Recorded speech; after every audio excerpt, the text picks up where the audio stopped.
What's good, everybody? Corbino here. We got ourselves another TMNT character ranking. We got my boy Baxter Stockman here. Now he's had some hit or miss characters. Most of them I'd say are right in the middle, where they're not too bad, but they're still not great.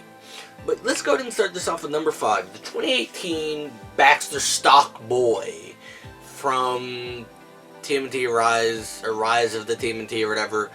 I've seen maybe 5 episodes of that total, and one of them being Baxter Stock Boy's episode. That show's just not good. And I find it stupid that he's now a child named Baxter Stock Boy. Like, he wasn't a man because of his last name. So when he becomes an adult, is he still going to be Baxter Stock Boy? No, thank you. Not even going to get into it because that shows no. Number 4 is the 2014 one from the live action ones, played by Tyler Perry. I thought that was pretty damn fun. I thought he was a pretty fun interpretation. A little too goofy for my taste, but still, he was fun. Yeah, I mean, yeah, he was fun. I love when he's like, Comic-Con, you know, doing the, I can't do it, but just, I think Tyler Perry did a fun job at Baxter Stockman. Number 3 is the 2012 version. I found this one pretty cool because it took elements from the OG comic one and elements from the 80s one. It had him being, you know, Baxter Stockman's always been a little bit of a pushover, but sometimes in some versions, he's a little bit more pushbacky. Yes, he's not as, you know, he's still a little afraid of, you know, Shredder and Krang, but, like, he could still push back. And the 2012 one, I think, pushes back not too much, but just a little bit. And he looks more like the 80s one. Not even like, because the 2003 one is a black guy, the Tyler Perry one's a black guy, but, like, this one's got the afro and everything like the OG comic book, or the OG... yeah, the OG comic book Baxter Stockman. But also, the 2012 one later becomes a fly, like the 80s one, and I thought that was cool, having them mix those elements together. The 2012 series did a really good job at mixing elements from all versions of the Turtles.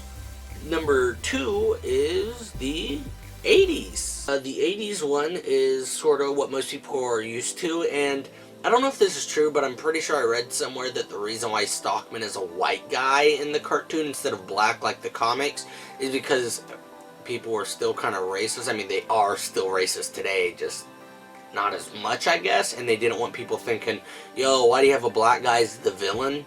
But yeah, so he was the villain. One thing that always bothered me about the TMNT 80s toy line, they never looked like their cartoon counterpart. Almost none of them did. And their Stockman, this looks like Stockman from the cartoon. But the action figure had red hair, and it's like, no, like, it was full-on red hair. But anyways, he was a fun character with his mousers, becoming a fly later. And I don't know if he was voiced by Krang, but he definitely sounded like Krang. And just, he was Shredder's little bitch. And he was just funny. He was a funny guy, and I think that version of Stockman definitely helped cement Stockman in being a important part to TMNT lore. And number 1 is the 2003 series one. I think this one's the most faithful to the OG comics, the modern comics. I thought he was really cool, and I find it funny because, yeah, he did become a fly, which honestly I was happy he didn't become a fly, but he became basically a robot, eventually, like a head. And that's another thing, the 2012 series put him in a robot suit type deal, like the 2003. Anytime he wronged Shredder or disappointed him, Shredder took his body parts. Took an eye, took an arm, took his legs. Eventually he's legit just a head, and then eventually I believe he's just the brain.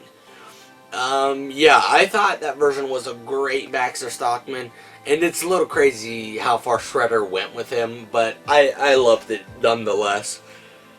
He was a great version, and until next time, don't get in teleporter machines with a fly.